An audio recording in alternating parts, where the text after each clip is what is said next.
인생의 깊은 경험과 믿음 속에 나오는 귀한 찬양을 우리에게 들려주셔서 감사합니다.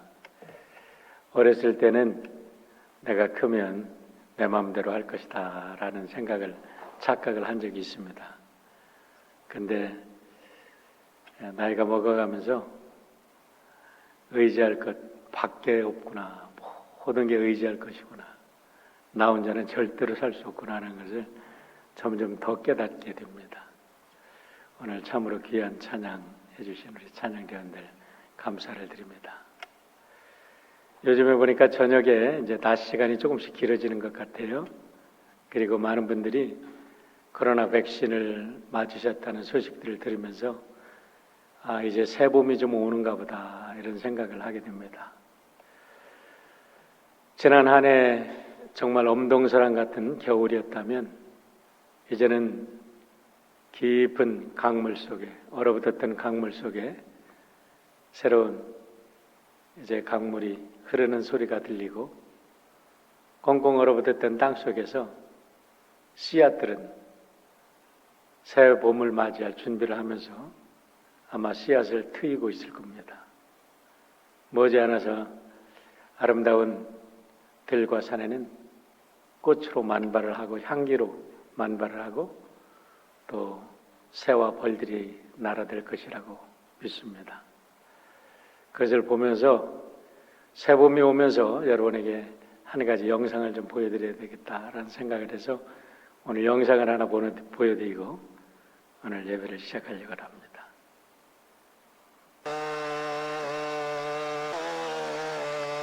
한국의 한탄강에서 됐어.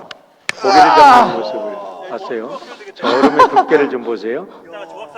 얼음이 이거 한 있다. 25cm에서 30cm 정도 깊게 이렇게 나옵니다 이제. 얼었다 그래요. 오세요. 마지막 근데 통발. 저쪽에다가 통발을 넣어놨답니다. 무거워 진짜 무거워. 그랬더니 저 통발 속으로 고기들이 저렇게 많이 들어가서 잡히는 모습. 와, 야, 참 무거워.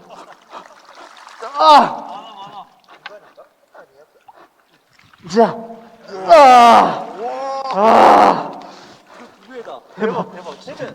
대박이다.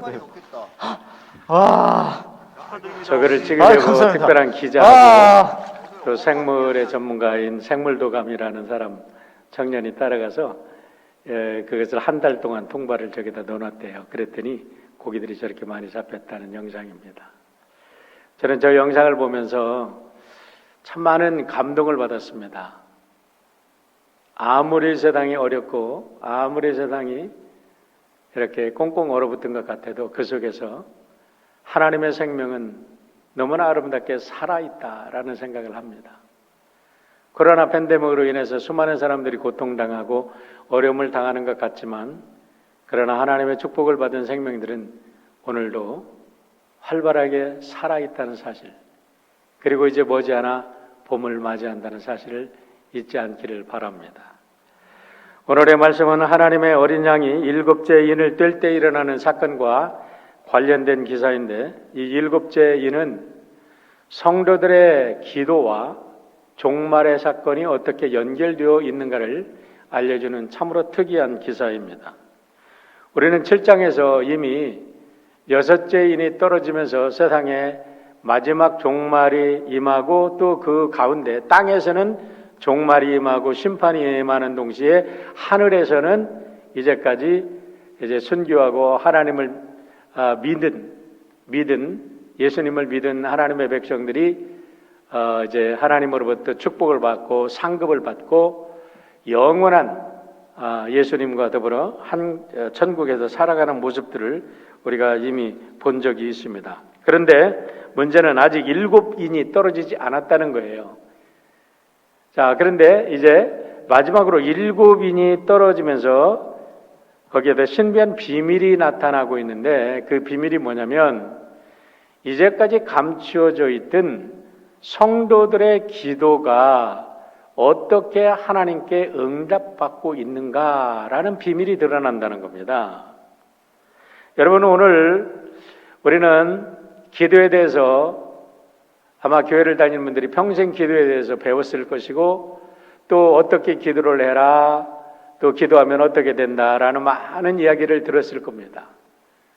저도 신학을 공부하면서 기도에 관한 수많은 책들을 보았습니다. 수많은 사람들이 기도에 대한 책을 쓴 것을 제 서재에도 지금도 기도에 대한 책만도 수십 권이 됩니다. 그런데 놀랍게도 오늘의 성경 말씀을 깊이 묵상해 보니까 우리의 기도가 가장 본질적인 것이 무엇인가를 나타내는 너무나도 중요한 본문이 여기에 들어있다는 것을 새삼 깨닫게 되었습니다.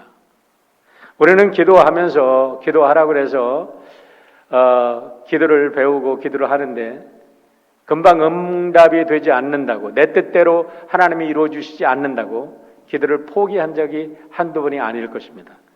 그런데 오늘 본문을 보면 기도는 절대로 포기해서 안 될 것이라는 것을 우리가 분명히 알게 되는 것입니다.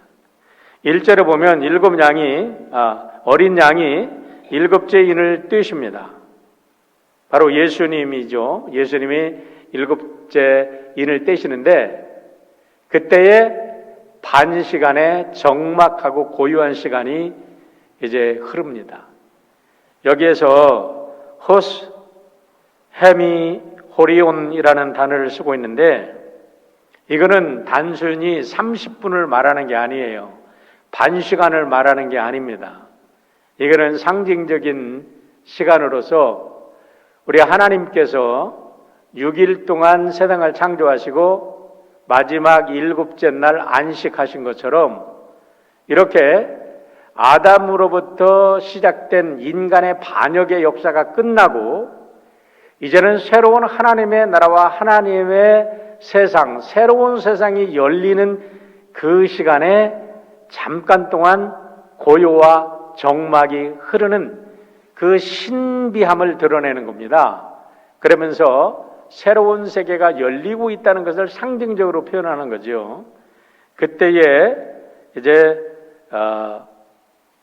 일곱 천사들이 일곱 나팔을 잡고 있었다는 겁니다. 사실 이것을 해석하는 것은 쉬운 일은 아닙니다.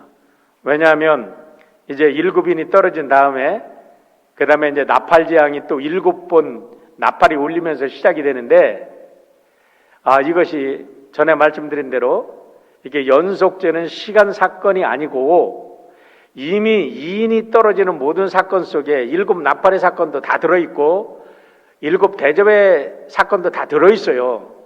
그런데 이렇게 나팔 사건이 나오고 대접 사건이 나오는 것은 하나님의 심판의 이런 분명히 인류 마지막에는 하나님이 심판하신다는 것을 3번 거듭해 강조하는 말씀이기 때문에 우리가 삼중으로 드러나고 있다는 거예요. 그런데 어쨌든 그걸 설명하기 위해서 마지막 7째 인이 떨어지면서 나팔이 등장을 한다는 거죠. 그런데 이 7째 인이 강조하는 것은 뭐냐면 성도들의 기도와 관련이 있고 이 기도는 마지막 종말 사건을 종결짓는 그 사건과 너무나 밀접하게 관련이 있다는 것을 우리가 알아야 된다는 겁니다. 자, 그러면 우리가 요한 사도는 지금 계속해서 말씀을 하시지요. 요한계시록 5장 8절에서도 그런 말씀을 하셨어요. 5장 8절 한번 볼까요? 그 두루마리를 취하심에 네 생물과 24 장로들이 그 어린 양 앞에 엎드려 각각 검은고와 향이 가득한 금대접을 가졌으니 이 향은 성도들의 기도다 그랬어요. 이 향은 성도들의 기도다. 그런데 오늘 8장 4절의 말씀에 보면 여기에서는 조금 다르게 표현됩니다. 향과 기도가 다른 것으로 표현이 돼요. 왜냐하면 향은 하나님께 올려드려진 거고 기도는 금향로에 담겨서 천사들이 그 금향로에 기도를 담아서 기도가 담긴 금향로를 가지고 가서 하나님의 보좌 앞에서 그 뜨거운 불을 담아서 불과 함께 기도를 세상에 쏟아붓는 거예요. 그러면서 마지막 세상에 재앙이 일어난 겁니다. 그러니까 사실 이 일곱째인이 떨어져서 성도들이 기도해서 이 불덩어리와 기도가 함께 세상에 쏟아진 것은요, 어쩌면 여섯째인이 떨어져서 세상에 모든 별들이 떨어지고 세상에 불덩어리가 떨어지고 그런 것의 또 다른 장면을 설명하고 있다라고 우리가 해석을 할 수도 있는 겁니다.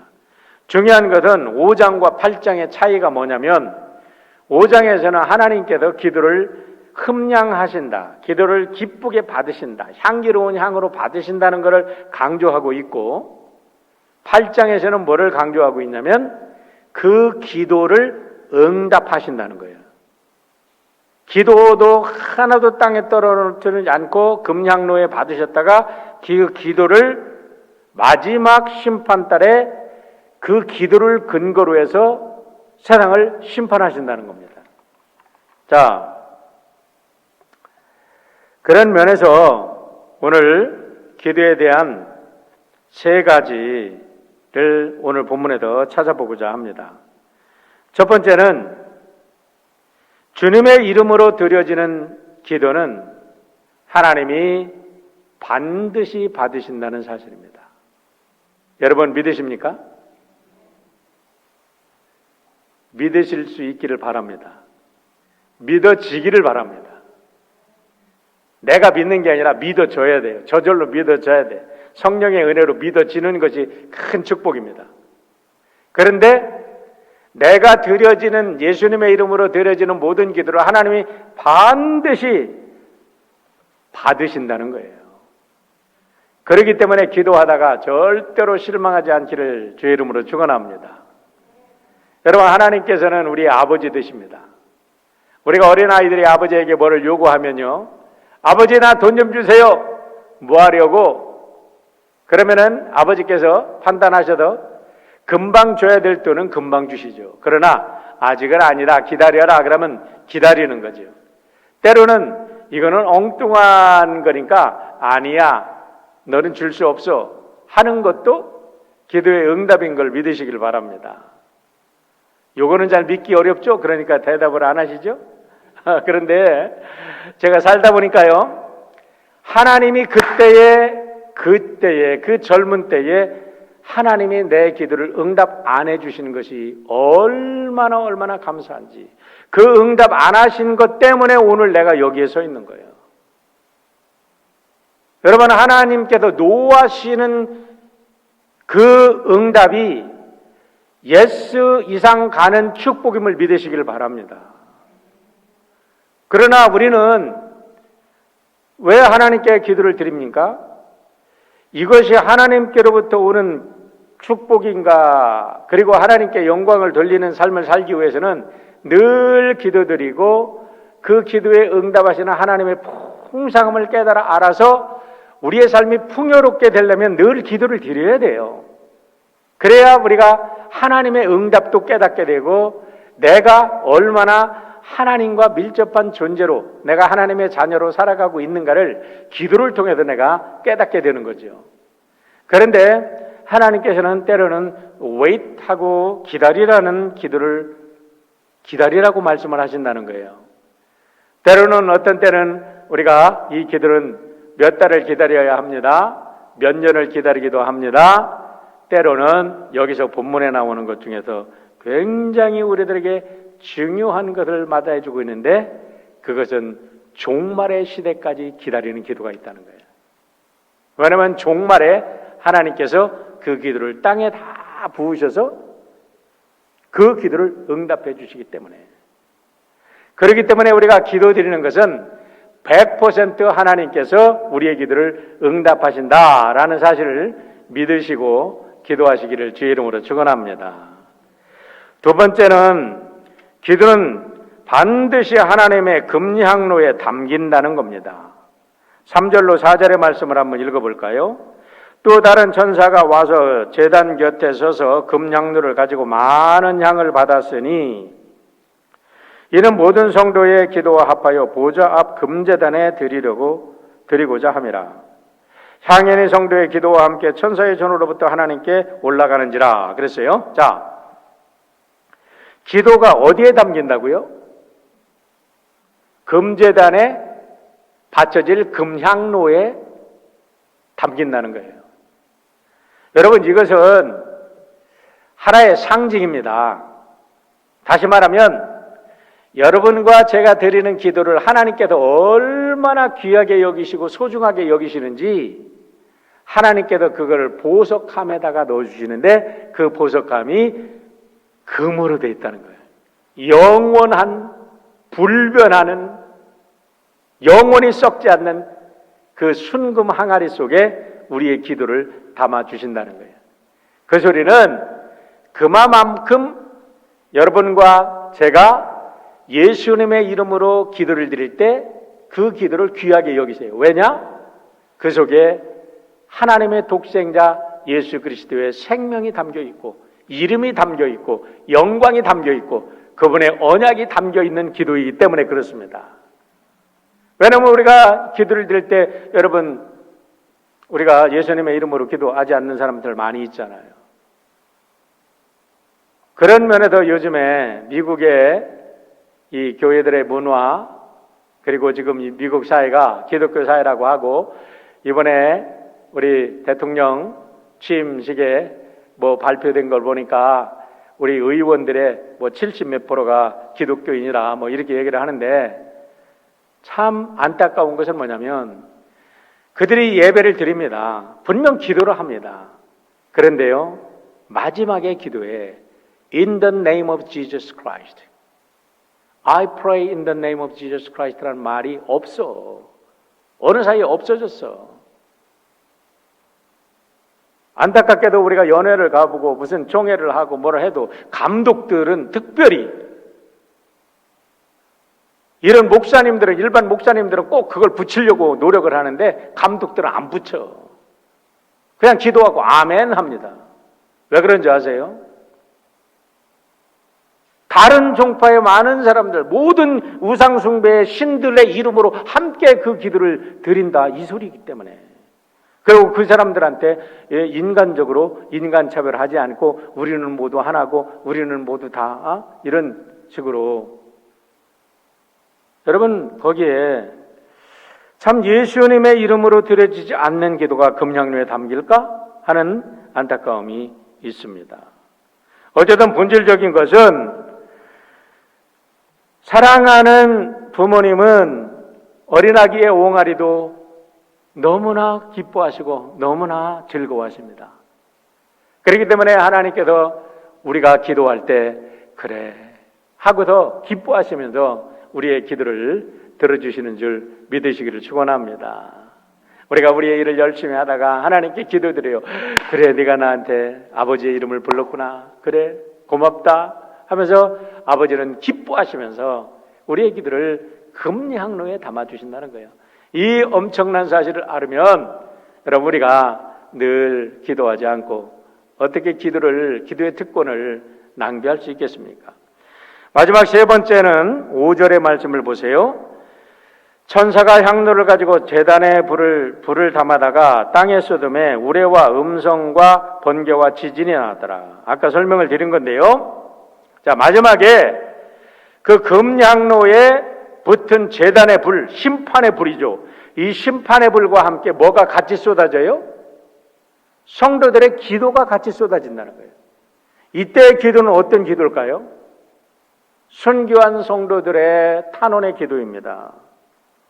여러분, 우리가 앞에서 보았습니다. 6장 10절로 11절에 보면 다섯째 인이 떨어질 때 하나님의 제단 아래에 있는 죽은 영혼들이 하나님께 간절히 탄원을 하는 모습을 보았습니다. 하나님, 우리의 핏값을 언제 갚아주시렵니까? 하고 탄원하니까 하나님께서 순교자들의 수가 찰 때 반드시 내가 너희들의 탄원의 기도를 들어줄 것이다, 이렇게 말씀을 약속을 하셨는데, 오늘 7째 인이 떨어지면서 하나님께서는 그들의 기도를 금항아리에 담으셨다가 이제 응답하심으로 그 탄원의 기도가 이제 지구를 심판하는 근거로 나타난다는 것을 우리는 본문을 통해서 볼 수가 있습니다. 그렇기 때문에 우리가 기도할 때 여러분 우리 예수님의 기도를 꼭 기억해야 될 겁니다. 우리 예수님께서 기도하셨고 스데반도 기도하셨고 사도들이 다 그렇게 기도하셨어요. 당신을 죽이는 원수들을 향해서 하나님 저놈들을 그냥 불벼락 맞게 해주세요. 이렇게 기도한 게 아니라 하나님 저들이 무슨 일을 하는지 자기도 모릅니다. 저들의 죄를 용서해 주세요. 그리고 제자들이 사마리아를 갔을 때 사마리아 사람들이 믿지 않는다고 예수님에게 요청하잖아요.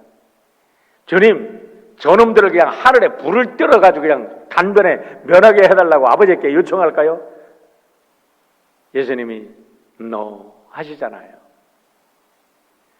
그렇기 때문에 우리가 우리의 기도가 금항아리에 담겨서 마지막이나 이 땅의 심판으로 온다 그러면 우리의 기도는 이 땅의 모든 사람들을 구원하기 위한 아름다운 중보기도가 되어야 될 줄 믿습니다.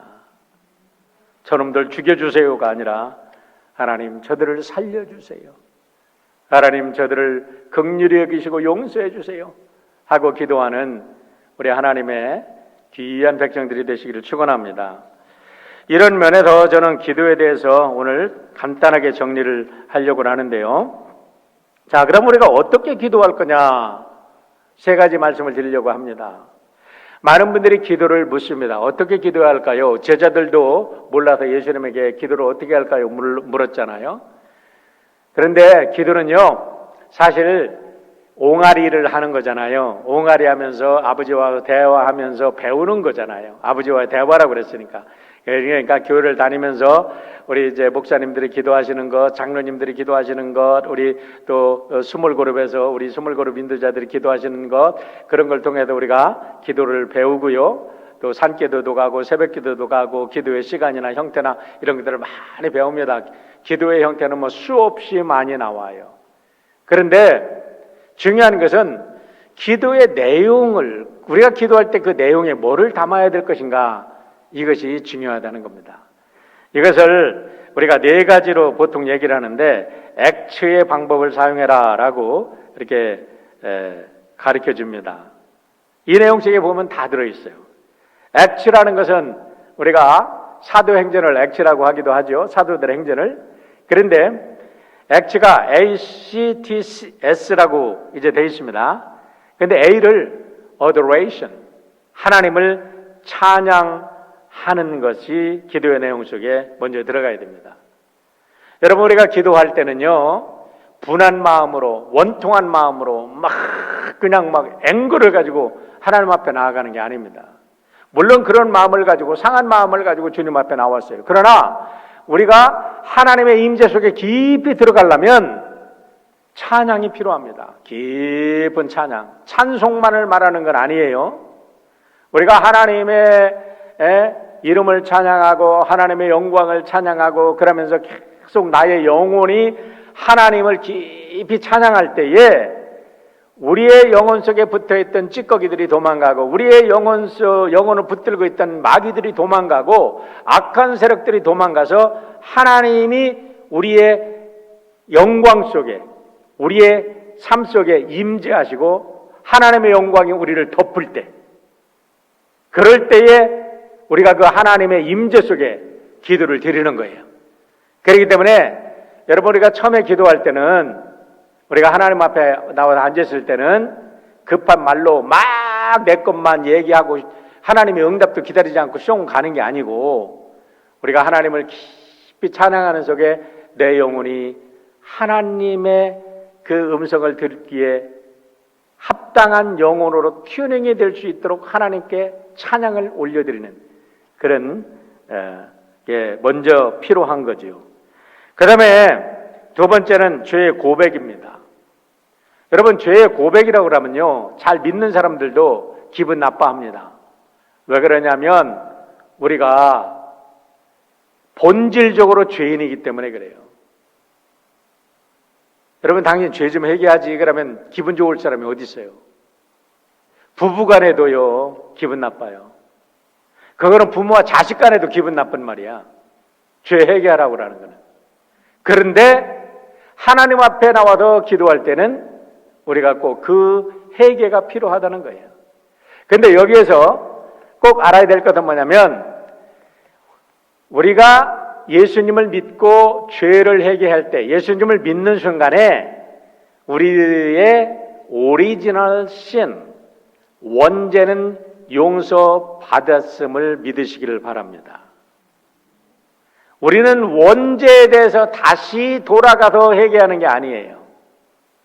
우리가 여기에서 말하는 confession이라는 것은 하나님을 믿기 때문에 하나님 앞에 나와서 기도하고 찬양하는 것이기 때문에 이 죄의 고백이라는 것은 우리의 자범죄, actual sin, 우리가 실제적으로 매일 살아가면서 삶에 부딪히다 보니까 짓는 죄들, 그것을 고백하라는 뜻입니다.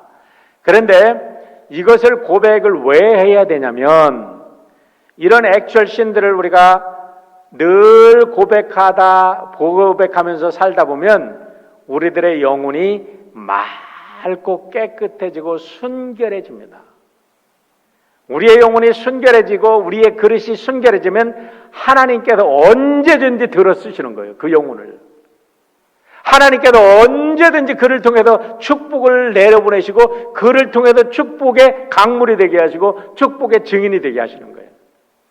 그래서 우리가 늘 하나님께 우리들의 자범죄, 작은 것을 회개하다 보면 우리의 영혼이 맑아지는 것을 느끼게 되고 내가 나쁜 생각을 하고 남에게 욕하고 남에게 짜증내고 남을 미워했던 것까지도 이러면 안 되지 하고 금방 내가 하나님께 회개를 하게 되는데 우리가 confession, 죄의 고백이 없이 살다 보면요 우리의 영혼이 무뎌집니다. 그래서 점점점 죄를 지면서도 죄인이 아닌 줄 알고 살아요. 자기가 얼마나 사람들에게 나쁜 짓, 엉망으로 하는지를 모르고 살아가면서도 자기가 크리스천이라고 얘기를 한다는 겁니다. 그렇기 때문에 우리들에게는 늘 죄의 confession, 특별히 매일 자범죄를 하나님 앞에 고백하는 고백이 필요한 거지요. 자, 세 번째는 땡스기빙, 감사입니다. 여러분 우리가 이 감사를 들 때요 무엇보다도 감사의 조건이 얼마나 많아요. 우리가 은혜 받은 사람들은요 보니까요 이 코로나 팬데믹 동안에 감사가 풍성해졌어요. 정말 하나님의 백성들은요 감사가 더 풍성해졌다니까. 이 코로나 팬데믹 동안에도 우리 가정을 지켜주셔서 감사합니다. 그리고 그 전에 몰랐던 것, 단순한 삶이 얼마나 복된 것을 깨닫게 해주셔서 감사합니다. 하나님께서 가장 본질적인 삶의 그 본질을 확실하게 깨닫게 해주신 사실만으로도 너무너무 감사한 거예요. 우리가 일용할 양식을 주신 것도 감사하고 나에게 가정이 있는 것도 감사하고 우리가 가족이 있는 게 감사하고 일할 터전이 있는 게 감사하고 매일매일 살아가는 그 숨 쉴 수 있는 게 감사한 거예요. 요즘에 그런 얘기 많이 하잖아요. 숨 쉬는 게 가장 쉬운 줄 알았더니 숨 쉬는 게 가장 어렵더라고. 여러분 의식적으로 숨 쉬어보세요. 그것만큼 힘든 게 없어요. 제가 윌서 교회를 섬길 때에 우리 집사님이 한 분이 계셨어요. 그런데 그분은요 가만히 있으면 숨이 멈춰 있어.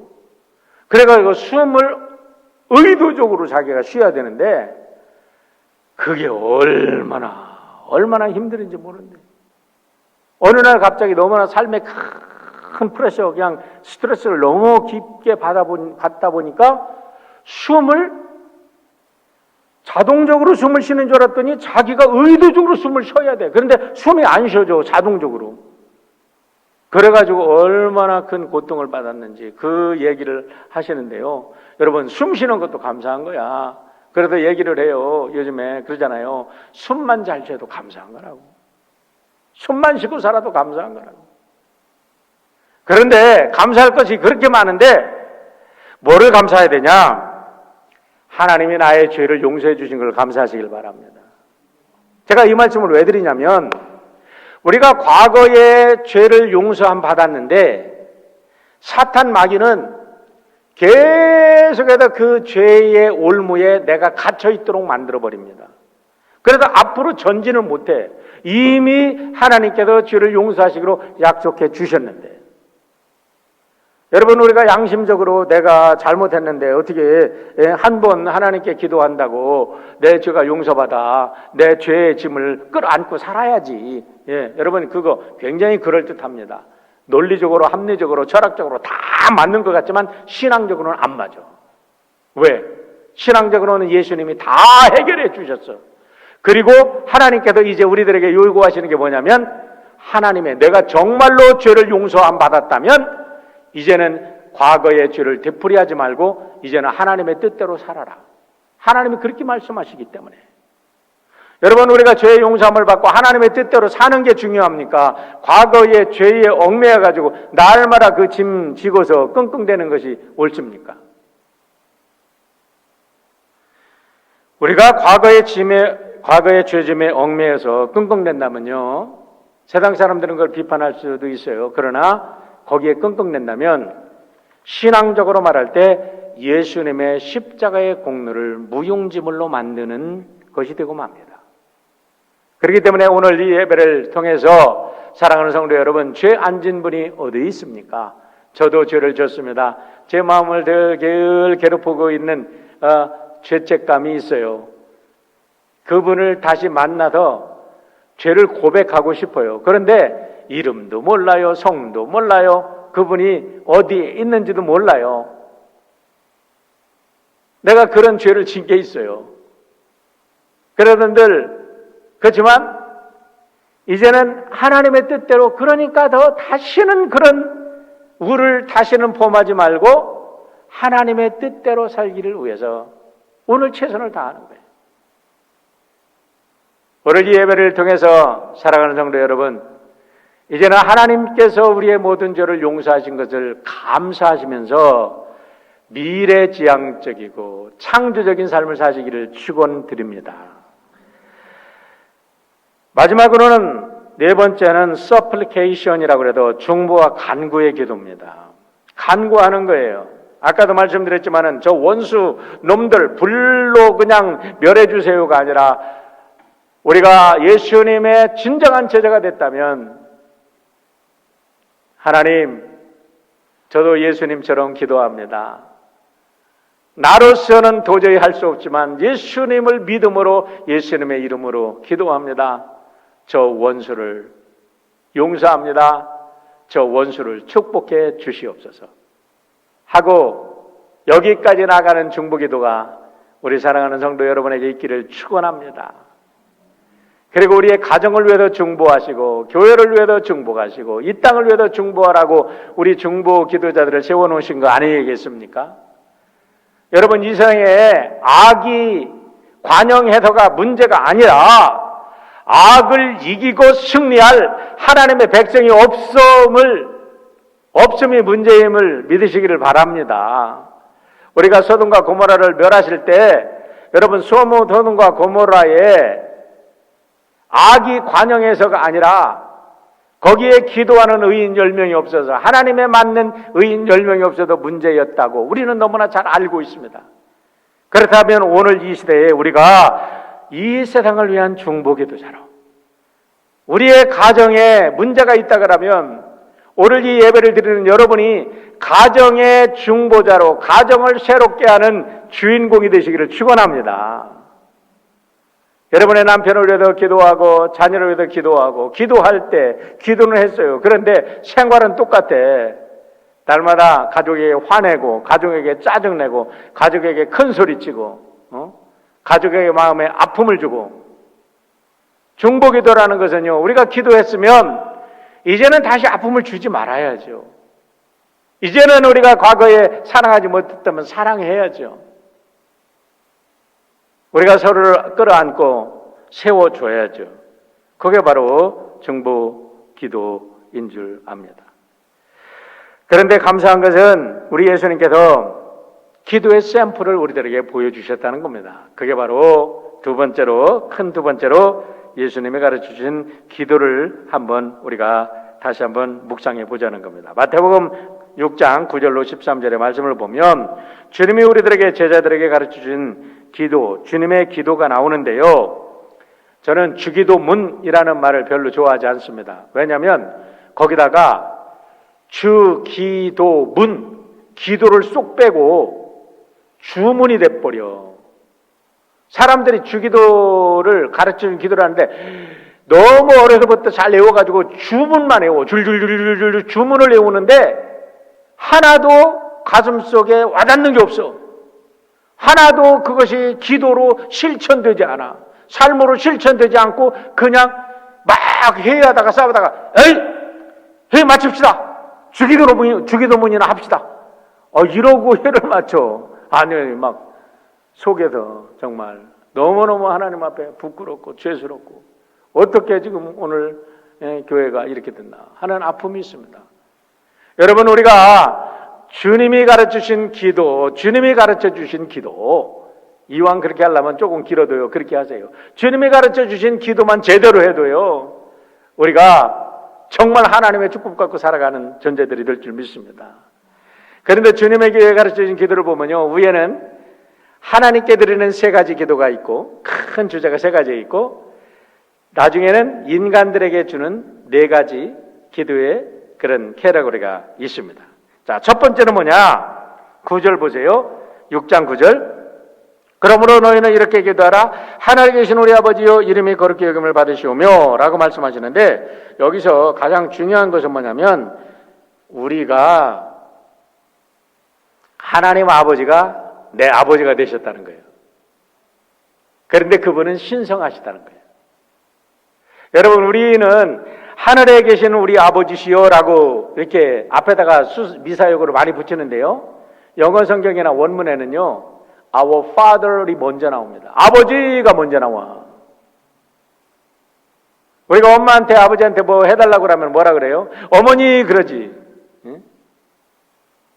뭐 어디에 대해서 뭐 존경을 받으시고 사랑을 받으시고 영광을 받으실 어머니시요 이렇게 안 하잖아. 엄마 밥 줘. 아버지 돈 줘요. 아버지 월세금 줘요. 아버지 나 신발 사줘요. 막 욕을 하잖아. 왜? 아버지니까. 그런데 그 아버지의 이름이 영광을 받으시도록 기도하자는 거예요. 그 아버지의 이름이 합당한 영광을 받으시도록 내 삶이 기도할 때 변화가 된다는 거죠. 자, 두 번째는 나라에 임하옵시며. 나라가 어디에 임해요? 아까도 말씀드렸지만 가정에 임해야죠.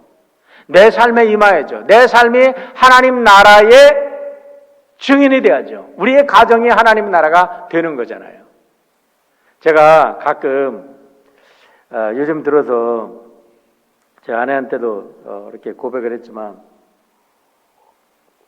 나이가 이제 60이 넘으니까요, 내가 하나님 앞에 드려진 게 뭔가, 내가 하나님 앞에 해놓은 일이 뭔가, 아무것도 없는 것 같아. 너무너무 죄스러워. 이제부터라도 내가 하나님께 뭐를 드려야지? 이제부터라도 내가 하나님께 뭐를 드려야 하나님께 좀 뭐 남김을 좀 있으면 좋겠다. 제가 이런 마음을 한 거는요, 이 팬데믹 동안에 우리 교회가 참 복을 많이 받았어요. 우리 성도님들 참 은혜 많이 받았어요. 그런데 우리 교회를 통해서 이 땅에 어렵고 더 슬프고 고통받는 많은 사람들에게 뭔가 좀 사랑에 나눠줬으면 좋겠는데 하는 이 마음 때문에 그래. 그러니까 아침마다 교회마다 기도하면 이게 너무 부끄러운 것 같아. 우리는 우리끼리 잘 자랐는데 우리가 다른 사람들에도 못한 것 같아요. 그러면서 한편으로 위로를 받습니다. 그렇지. 우리 가정, 우리 교회, 성도들도 똑같이 하나님의 은혜를 받아야 될 사람들인데, 우리가 여기서 제가 참 우리 교회를 섬겨서 우리 성도님들이 행복하고 우리 성도님들의 가정이 하나님의 나라가 이루어진다면 그것으로 내 사명은 다한 거 아니냐. 하나님이 또 한편으로 그렇게 위로를 주시는 것 같기도 한데, 이게 자기 합리화인지 아니면 정말 앞으로 더 큰 일을 위해서 우리가 함께 나가야 되는지 하는 이런 나름대로의 갈등이 있습니다. 여러분, 중요한 거는요, 우리의 가정에 하나님의 나라가 임해야 됩니다. 우리 교회가 하나님 나라의 샘플이 되어야 됩니다. 그럴 때에 이 사회가 우리 가정을 통해서, 우리 교회를 통해서 하나님 나라의 샘플로 바뀌는 거 아닙니까? 우리 사랑하는 성도 여러분들이 비즈니스를 할 때 비즈니스 현장이 하나님 나라의 샘플이 되시기를 축원합니다. 하나님 나라가 임하시옵소서.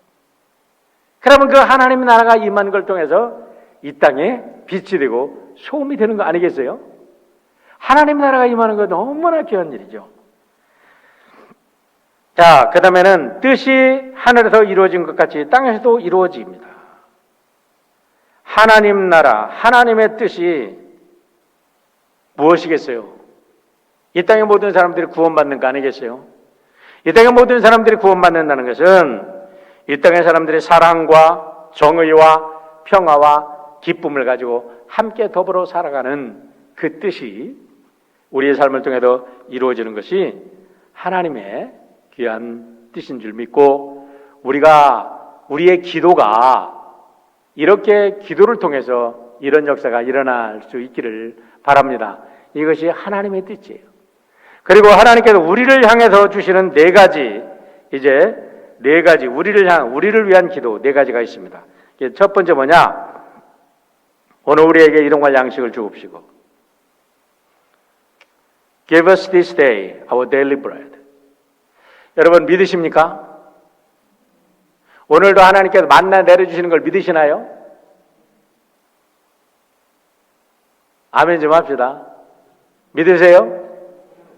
나는 우리 모든 성도님들이 여기에 대해서 확실한 믿음을 가지고 아멘할 수 있기를 축원합니다. 아멘. 저는 이거에 대한 분명한 체험이 있기 때문에 그래요. 여러 번 말씀드렸고 지난 6년에 걸쳐서 여러분들에게 말씀을 드렸어요. 늘 자기 고백이 설교를 돼야 되니까. 제가 유학 오를 때 제 아내하고 3달 먹은 딸 아이를 데리고 15,000불 가지고 유학을 왔어요. 그거 떨어지면 어떡하게? 그거 떨어지면 어떡하지? 하나님 아버지가 내 물주니까. 그거 하나 믿고 왔는데 하나님은 지난 31년 동안을 미국에서 너무나 저희들을 축복해 주시고 이 사실을 증명해 주셨습니다. 그렇기 때문에 하나님께서는 앞으로도 우리가 살아있는 동안에 먹고 마시고 입을 일용할 양식을, 일용 양식 속에는요 다 들어있는 거야. 우리들의 의식주가 다 들어있는 거야. 책임져 주실 것을 믿습니다. 이것을 믿을 때에 우리가 챌린지 할 수 있는 거예요. 새로운 세계를 향해서 챌린지 할 수 있는 거예요. 이거를 못 믿었다면 저는 미국 못 왔어요. 이걸 믿었으니까 왔지. 여러분 앞으로 여러분들도 인생의 목적이 뭡니까? 여러분들이 앞으로 도전할 게 뭡니까? 그 도전하에 이런 파운데이션이 없다면 어떻게 도전하겠어요? 그러나 우리가 내일을 향해서 도전할 수 있는 파운데이션이 있는 것은 오늘 하나님께서 일용할 양식을 먹여 주신다는 겁니다. 우리의 일용할 모든 것, 우리들의 의식주를 책임져 주신다는 거예요.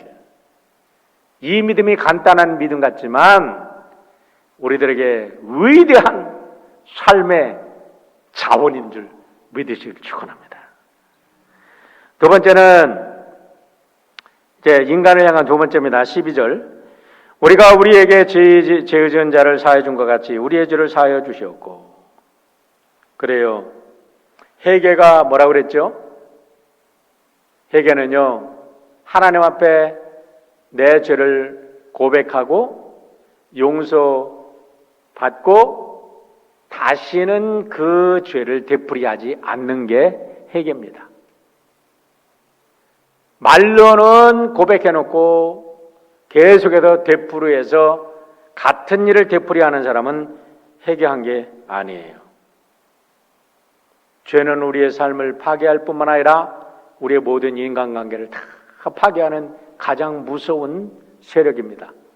그렇기 때문에 우리가 서로에게 죄 지은 것을 용서해주고 용서받는 것만큼 큰 축복도 없고, 이것이 우리의 삶을 이 땅에 하나님 나라를 이루게 하는 축복인 줄 믿으시기를 바랍니다. 오늘 이 예배를 통해서 우리 서로 용서하고 용서받는 귀한 은혜가 있기를 축원합니다. 자, 13절. 이제 우리 인간을 향한 세 번째, 우리에게 시험에 들게 하지 마옵시고. 여러분, 여기에서 보면은 템테이션입니다. 테스트가 아닙니다. 하나님께서는 우리에게 믿음을 성숙하기 위해서 테스트를 하시지만 절대로 템트하지는 않으세요. 유혹하지는 않아. 하나님께서 우리를 유혹해서 죄에 빠뜨리시지는 않아요. 그런데 하나님께서 때로는 우리가 그 유혹을 건너가게 하십니다. 왜냐하면 테스트하기 위해서. 예?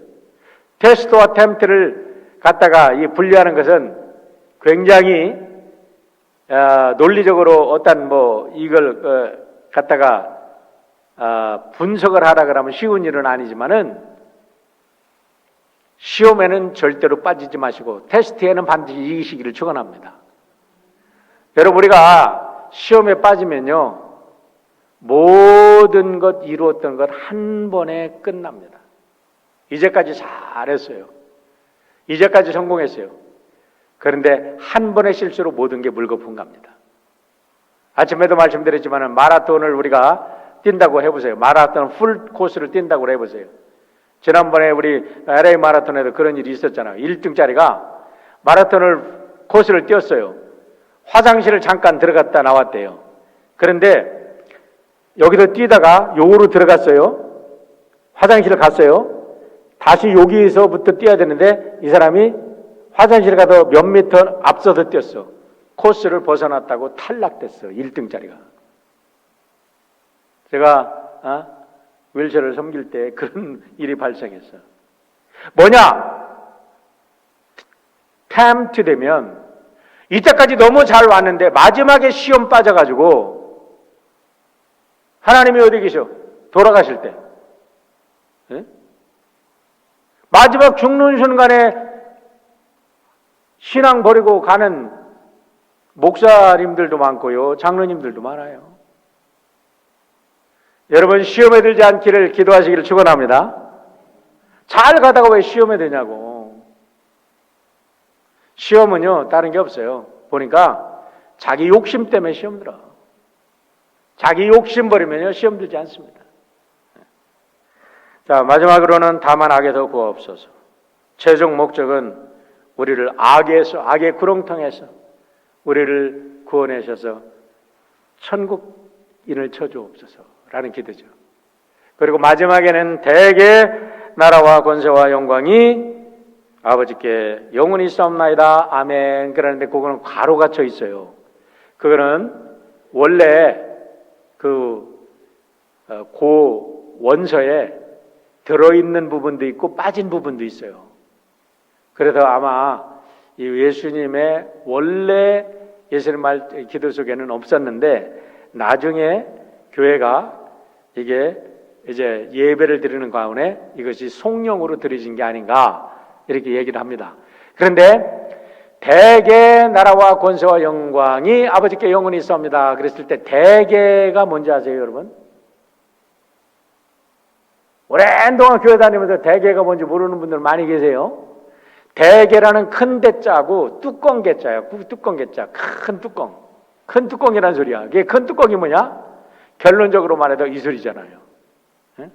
위에 것들이 다 이런데 위에 있는 모든 말씀을 종합해서 이거를 헬라 원에서는 호티라고 돼 있고 영어로는 for, 뭐뭐 때문에라고 돼 있어요. 그러니까 위에 모든 것을 종합해서 하나님의 나라와 권세와 영광이 아버지께 영원히 있사옵나이다.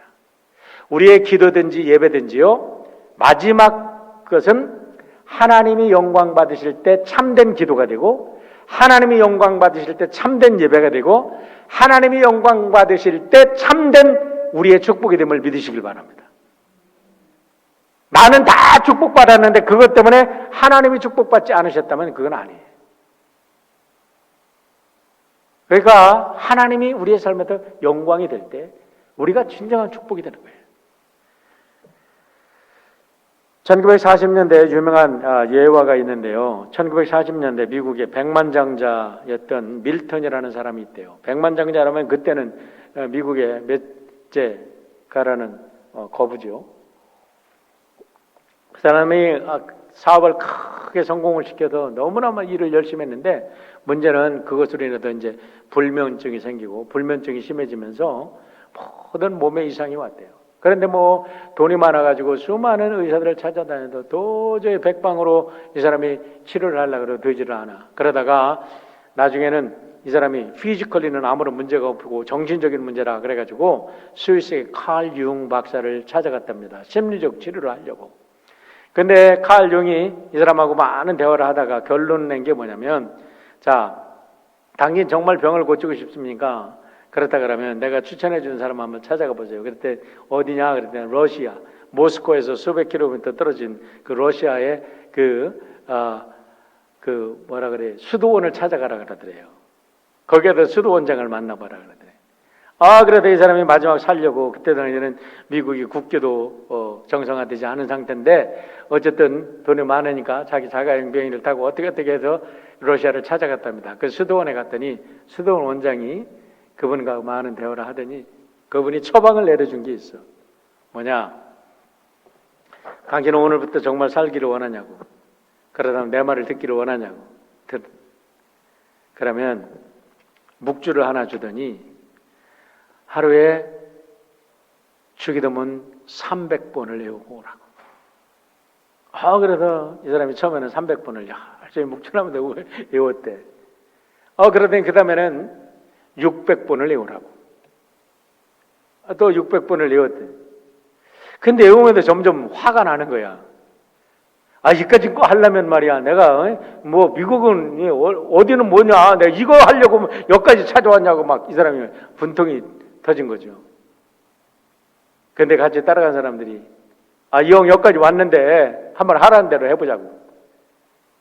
근데 그 수도원장이 뭐라 그러냐면, 하루에 900번씩 외우라고.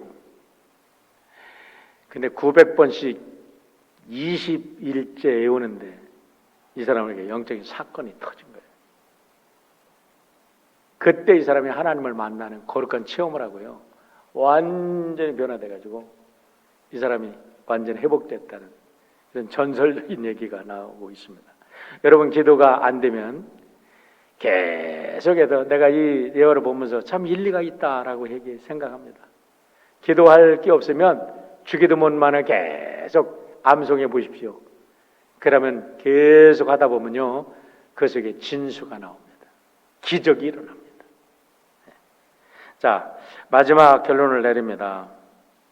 우리의 삶이 기도가 되기를 바랍니다. 저는 대학교 때 대학으로 마치고 처음 제가 발령받아 갔을 때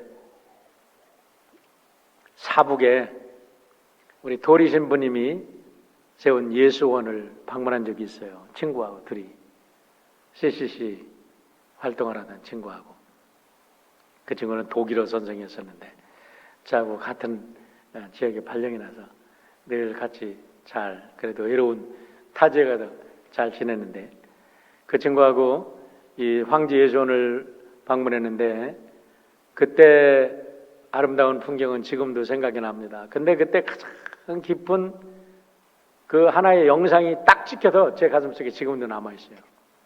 그 예배실에 뭐가 써 있냐면, 기도는 노동이요, 노동은 기도다 하는 그 편말이 딱 있는데 얼마나 그게 제 가슴속에 젊은 날에 깊이 박혔는지.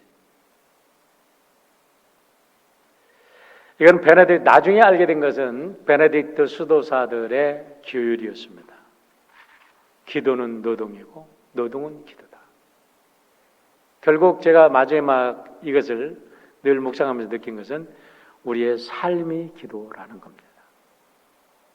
그러다 보니까 실제적으로 또 기도를 안 하면서 내 삶이 기도인데 뭐 이럴 수가 있어요. 그런데 그것도 아니에요.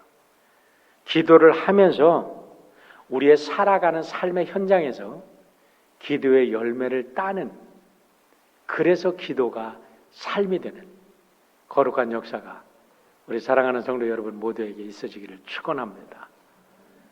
마지막으로 오늘 잊지 말아야 될 것, 기도는 하나님께서 마지막 우리의 기도를 가지고 세상을 심판하신다는 사실을 잊지 마시고, 여러분의 기도가 정말 이 세상을 불덩어리로 만드는 게 아니라 이 세상을 예수님의 기도처럼 구원하는 거룩한 기도가 되시기를 주의 이름으로 축원합니다. 기도하겠습니다.